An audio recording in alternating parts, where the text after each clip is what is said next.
Hello and welcome to Los Angeles Academy of Art. Today I'm going to show you the block-in for a quick and small mysterious portrait. This is going to be square. I believe this is 8 by 8. Let's check. Yep, 8 by 8. This is Centurion linen panel. And I'm going to show you a couple of interesting techniques that I use in all of my paintings. I also teach this to all the people who are learning to draw. But since I'm already getting started, I'm going to go ahead and tell you right away. One of the things that I'm doing is I'm doing a square, so I've kind of lined it up here. So some of this hair, this is going to be cut off a little bit right here. So some of this hair will be cut off, and I'll just have a little bit of this area here. And this is just because I don't want to have to work with a tiny brush to work in all the details. So I'm going to go a lot bigger and a lot brighter, and just sometimes instead of thinking about how can I fit all of this onto one small canvas, I think about what part of this can I fit on the canvas. So maybe if I had to crop it a little closer, like if you're not ready to do this much information, crop it a little closer. You want to make it easier for you, and it's not because you don't want to challenge yourself, it's because you want to feel like you can finish it. You don't want to feel pressured, because you will end up just, kind of pushing it off and maybe procrastinating. But if you know that it's going to be not as challenging, not only are you going to have an easier time of it, but you're going to end up a lot happier while you're doing it. So, okay, so what I want to show you is this technique. This is my favorite technique, and I use it in every way. When I have an angle that I see, let's say the shadow coming from the brim of the hat over the eyes and over this cheek, I want to make sure that when I put that on my canvas right here, that it's the correct angle. So what I do is I hold up my paintbrush, and it's easier to see here, and I just hold it right up to the edge of that angle. And then I take my paintbrush without moving it, and then I will just brush along that angle. So notice how I hold it up and I don't move the brush at all, and then I pull that line. So I can see the original one I put in was a little too tilted. This is the actual angle. So you can see this technique allows you to, let's say, okay, now I want to block out the cheek. So here's the angle.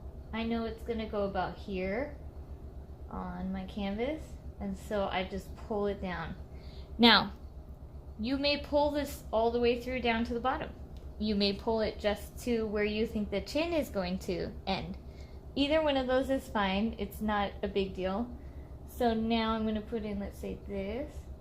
But I tend to do it where I pull it through, because I want to, I know I've said this in my other videos, I like to paint through things, and I like to make sure that everything's being accounted for through this. So again, I'm going to do the side of the cheek. So this is the angle I see on the side of the cheek. Very simple, especially when it's side by side. And then I'm going to pull it through. Then I'm going to do this angle. So here's the angle I see for the jawline. And I know that it goes to about the chin. So this is going to be the angle for the jawline. There's so many ways that you can use this technique. And it's very important, because these kinds of angles and these shadows and this kind of thing, they're going to be what is the whole structure of your painting.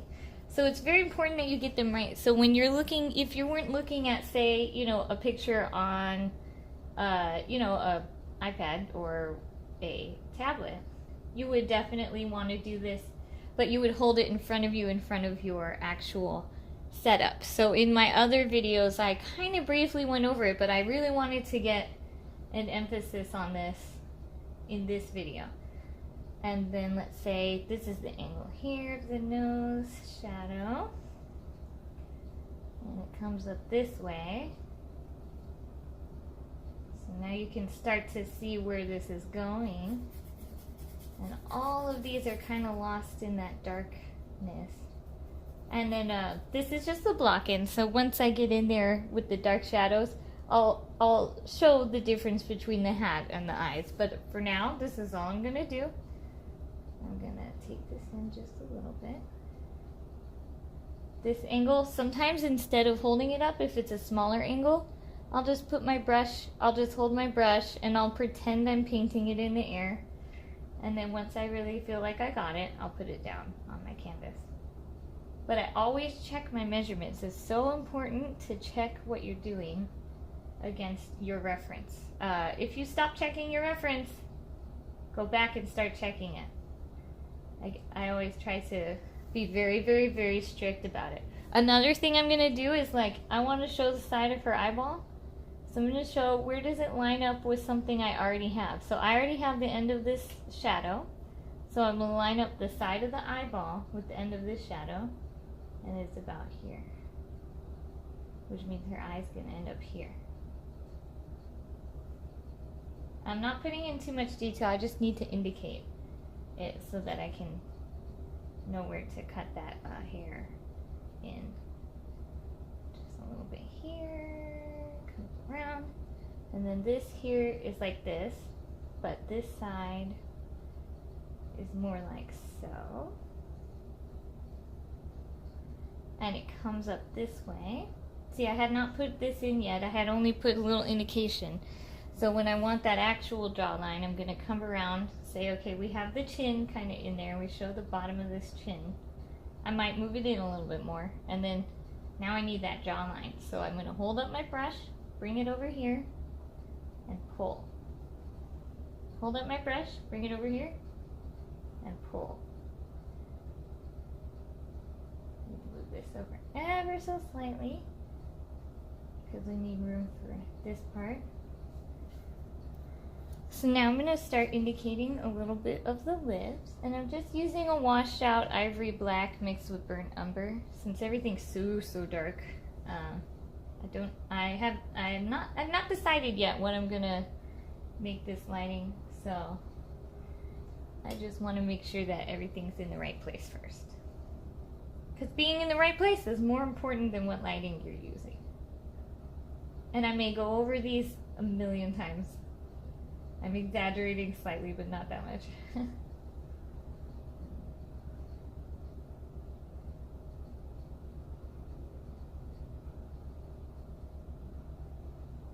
Sometimes I don't need the angle to get what I'm looking for.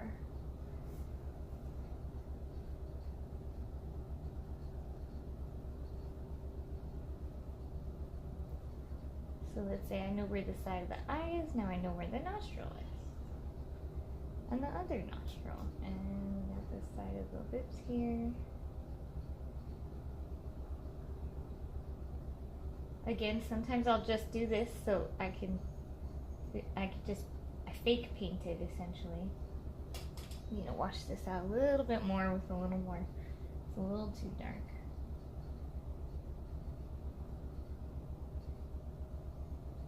And I'll follow those shapes of what I see.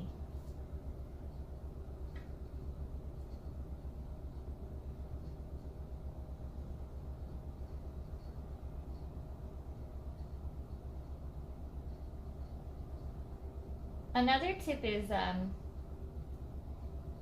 with most skin tones, lips have a darker local color. That's the color of the actual object. So like the bell pepper was red, that's its local color. Lips are kind of pink, or darker, like red types of colors. And so they tend to have like a darker local color than what the skin tone is. So I almost always put them in so that way none of it's going to be the same high value of the actual skin.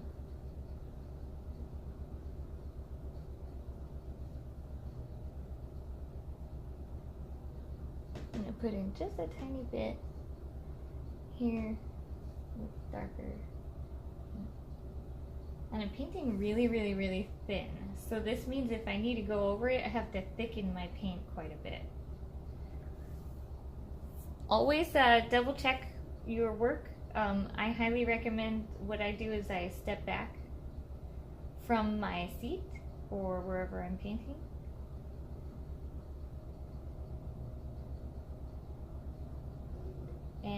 I'll check from afar if it looks like it's lining up with what I see in my reference.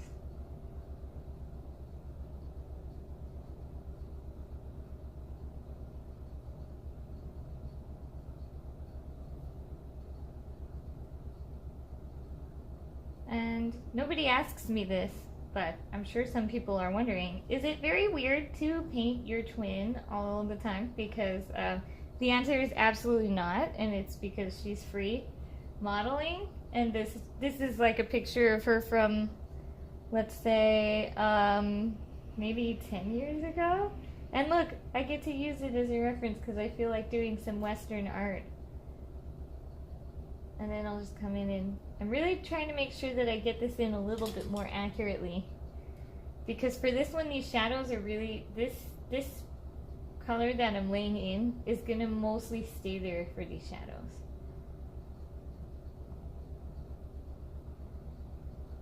Yeah, I feel like doing Western art. And so luckily I had all these old Western pictures of my twin because I grew up in the West in Arizona. So we used to go out and take all these. And we also used to collect historical garments because I do historical costuming. So on the side, and yes, I do commissions. And I love historical costumes and old Western costumes, particularly Victorian and Regents. I'm doing Regency this year for Halloween, so nothing exciting. This is the girly side of me coming out.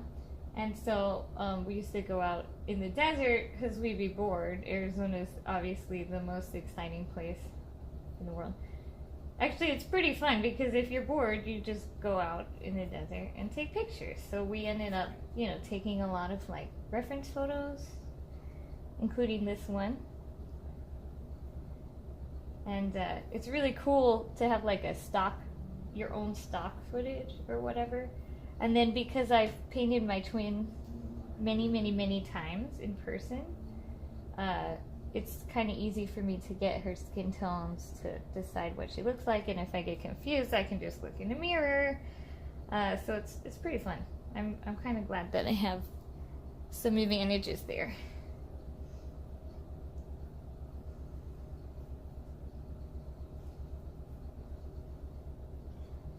That shadow actually cuts off right here. This is clearly taken near a window. But a lot of this stuff that I'm gonna end up painting in, I wouldn't really know unless I had done something like this before. So make sure that you do a lot of studying from life, because the reason it's so helpful is because if your photo lacks information, like this photo clearly does, you're still gonna be able to make up for it with imagination based on reality. Oh, I want to emphasize some of that like bright. I'm going to take some of this out. This hair is really bright over here and I like it. It's mysterious. And then yeah, really loved doing Western stuff. Brush this in, but I want to make sure it stays differentiated from this other areas. This whole thing's going to be like pretty much black, so I'm going to go as dark as I can without losing all my information, because I still need to make sure that I know that this is where the hair is, this is where the other part of the hair is. Again, this is just the block-in. If you want to learn how to paint my twin, I am having a free open studio on Friday, June, I believe it's the 8th, but I'll double check. Friday, June 8th, from 1 p.m. to 4 p.m. And you can just come in, it's 3 hours. You can paint, draw, do whatever you want.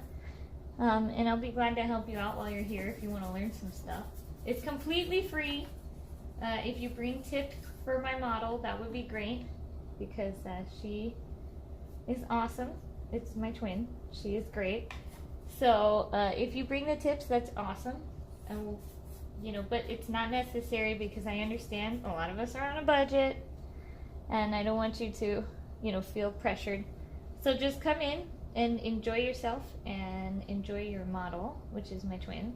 And I will have her dressed up. I'm not exactly sure what she's going to wear, but maybe it will be Western or maybe it will be something else. I do historical costuming, but I just tossed some of my older ones, so I'm not 100% sure what's left. And again, I'm just trying to get those big shapes, but I'm trying to make sure that those big shapes are pretty accurate. So that's the hard part. The hard part is the accuracy.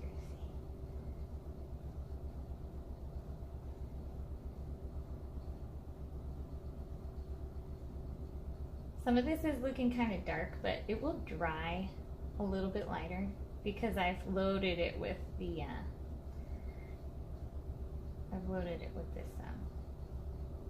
paint thinner. I use Gamsol because it's like less, I don't like the smell of terpenoid, and then the terpenoid natural stuff is just like, it's pretty much worthless. It feels like linseed oil, and then I might as well use linseed oil, especially because the price of that stuff is almost the same as buying linseed oil. So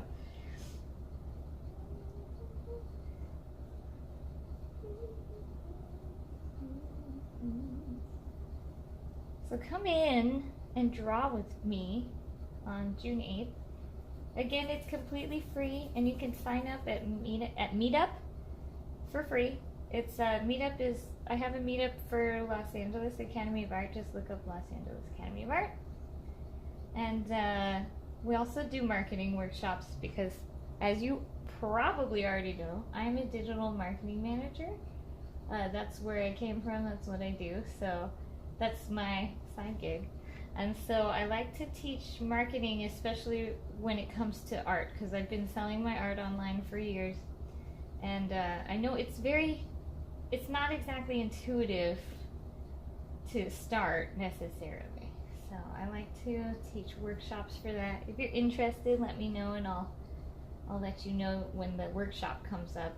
I teach online sales, in-person sales, how to become in galleries, etc. So this is pretty much where I want it. I'm gonna go crazy because I feel like it, and add a little burnt sienna in these areas where I want to emphasize this beautiful transition, like in her cheek, because this is gonna end up really showing up on the, as I paint it, this will come through a little bit here too.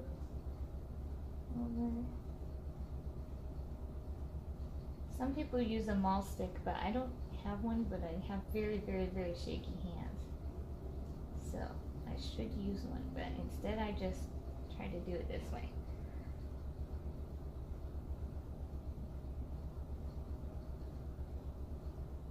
Get some of those transition areas. This will help my midtones show up even if I don't paint them in quite so much. So you may sometimes decide to put them in your underpainting. Totally awesome. I think it's a great way to get an idea of what it's going to look like when you're working on it.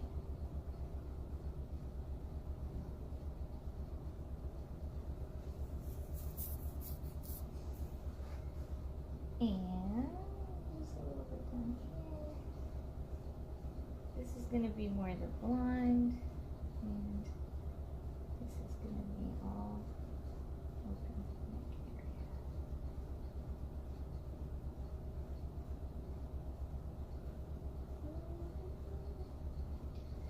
And the blonde there. So I'm going to darken the background just a little bit more here on these sides, because this is going to be very, very dark in my drawing. Trying to keep that little indication of hair still there, and just brush this in.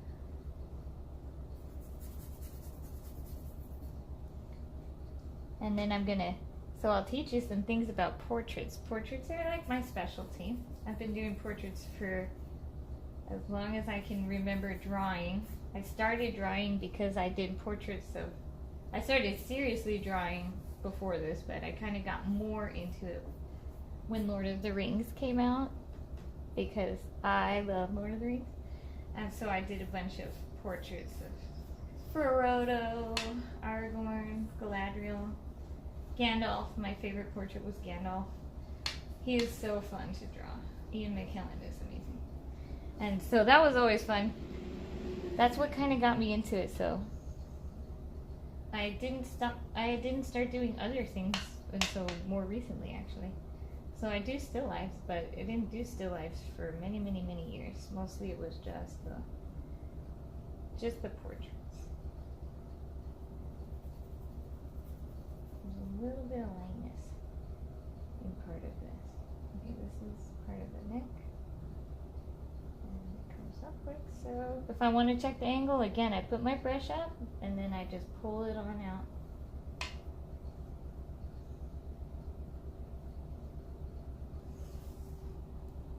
Okay, that's a good start. So it looks a little bit abstract right now. That's okay with me. Here, maybe I'll add a little bit of the sienna here.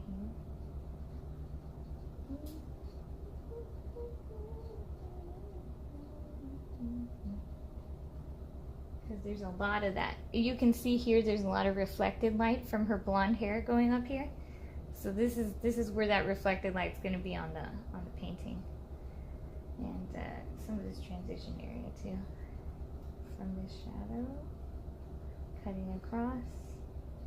A little more gentle than what I've done. I've just kind of emphasized it for fun.